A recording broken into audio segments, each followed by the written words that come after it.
দেখতে দেখতে মায়ের ফেরার সময় হয়ে গেল। এই কটা দিন যে আমরা কীভাবে কাটিয়ে দিলাম তা আমরা নিজেরাও জানি না। তোমাদের পুজো কেমন কাটলো? সবাইকে জানাই শুভ বিজয়া দশমী। বড়োদেরকে প্রণাম, ছোটোদেরকে বুক ভরা ভালোবাসা।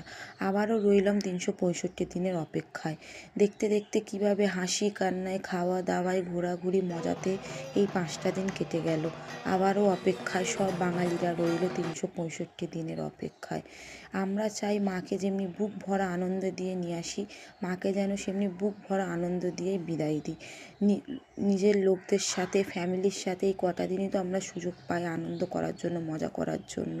এই কলকাতা শহর, সারা শহর কত আনন্দে মেতে ওঠে, কত লাইট, কত আনন্দ, কত খাওয়া দাওয়া মানুষের মেতে ওঠে। এক নিমিষে সব কিছু আলো থেকে সব নিস্তব্ধ হয়ে যায়। মাকে একটা কথাই বলবো, মা তুমি আবারও এসো আগের বছর সবার মনে সুখ শান্তি আনন্দ নিয়ে। তুমি ভালো থেকো, সবাইকে ভালো রেখো। জয় মা দুর্গা।